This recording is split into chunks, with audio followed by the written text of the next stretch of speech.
Là, je crois que j'ai vraiment chopé un sale truc. Un virus, ça vous chatouille, ça vous gratouille, c'est-à-dire Encore pire que la cage, le virus hexagonal, la fièvre coloniale, sexiste et libéral, allergique aux musulmanes, aux SDF et aux tziganes. Eh ouais camarade, je suis français mais je me soigne. Encore pire que la cage, le virus hexagonal, la fièvre coloniale, sexiste et libéral, allergique aux... Bonsoir. Ouais. Je vais rectifier, je suis ancien élu mais pas socialiste, hein. Je suis désolé. Je suis société civile en fait. Alors tout d'abord, je suis de formation médicale, donc je vais vous faire une petite révélation. Il y a une étude qui a été faite et qui a montré que le port du voile n'était pas nuisible à la santé, et qui a montré que les femmes voilées, comme les femmes non voilées, gardaient la même quantité de neurones finalement.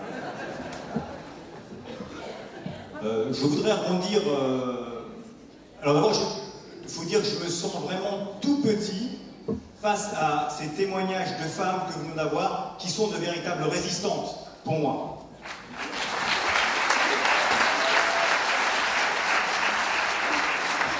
Et je salue leur combat, bien évidemment, et je les soutiens de tout cœur. Je voulais rebondir également sur ce qu'avait dit Samy Debat, le président du CCIF, et je crois qu'il y a vraiment quelque chose de très important. C'est que les Français, le peuple de France, n'est pas islamophobe. Nous avons affaire à un État qui est l'État français, hein, qui de tout temps, en fait, a été malveillant avec son peuple. Et je vais vous dire pourquoi. Il y a une phrase que je cite souvent, c'est celle... je suis désolé, hein, ça fait un bruit. Faudrait...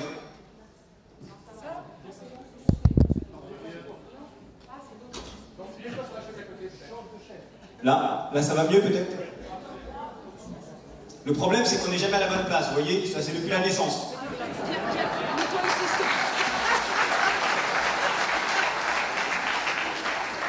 Voilà, j'ai changé de place. Et donc, le comte de Castellane, qui était député de l'Assemblée constituante, le 3 août 1789, il monte à la tribune et parle à ses pairs en leur disant... En dehors de la période de Charlemagne, alors le comte de Castellane est une des personnes qui a rédigé la Déclaration des droits de l'homme et du citoyen, donc c'est pas n'importe qui. Et il dit, en dehors de la période de Charlemagne, l'État français a toujours été un joug pour son peuple. On se dit chouette, donc le 3 août 1789 il dit ça, donc probablement que le 4 août 1789 tout est réglé et que l'État français va changer. Et là on l'isola. Et quand on l'isola et qu'on voit ces petits enfants de 5 ans qui sont exploités dans des mines pendant 15 heures par jour, un siècle après, on se dit que finalement, cet État ne protège pas les siens. Et là, on est dans quelque chose qui sort de l'esprit de la colonie. C'est-à-dire que, en fait, on s'aperçoit d'une chose, c'est que l'État français a appliqué aux autres peuples ce qu'il appliquait déjà à son propre peuple. Voyez-vous? Et d'ailleurs,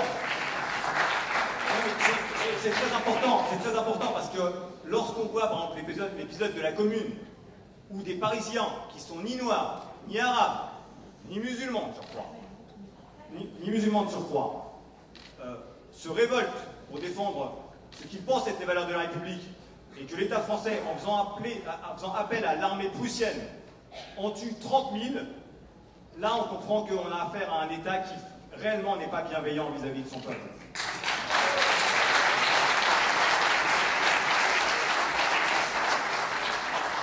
Alors, moi aussi, je vais vous parler un peu de ma vie privée, parce qu'il n'y a pas de raison, hein. Tout le monde y met du sien. Ma femme est franc-comtoise. Donc on se dit, on va faire un petit voyage en arrière. Vous regardez, hein, comment la Franche-Comté a été rattachée à la France. Ben, la Franche-Comté a été rattachée à la France par Louis XIV, avec des mercenaires hollandais. C'est pour ça que ma femme fait 1m80 blonde aux yeux bleus. Parce que ça a été fait à coups de viol et d'assassinat. Donc là encore, la violence qu'on a pu ensuite utiliser dans les colonies était déjà utilisée sur les territoires de France. Aujourd'hui, la violence a changé de forme. C'est une violence économique. Il disait l'ennemi est la finance. Manifestement, je ne suis pas certain qu'il ait bien compris ce qu'était un combat face à l'ennemi.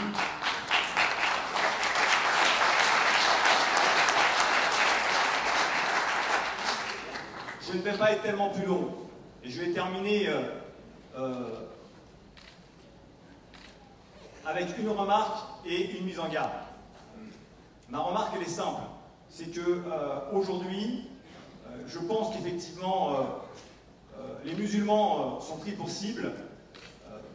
Peut-être parce qu'ils ont, pas que, mais qu'ils ont compris, nous qui avons grandi dans des quartiers, dans les cités, on a peut-être la naïveté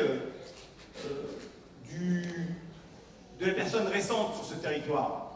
Et quand on nous a expliqué les valeurs de la République, la Déclaration des droits de l'homme du citoyen, la laïcité, bah, naïvement, on a pensé que c'était vrai, quoi. Liberté, égalité, fraternité, on s'est dit, bah oui, c'est intéressant. Bah, oui, c'est intéressant. Alors, la remarque que je voulais faire, c'est que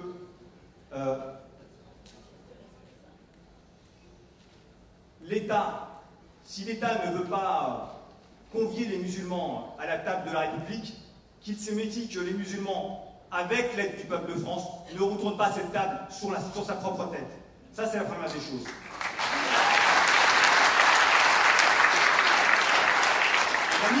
La mise en garde que je fais à ce gouvernement précisément, c'est que je le mets en garde de ne pas appliquer cette loi sur le foulard dans les universités. Parce que là, ils auront franchi la ligne rouge. Ouais, je crois que j'ai vraiment chopé un sale truc.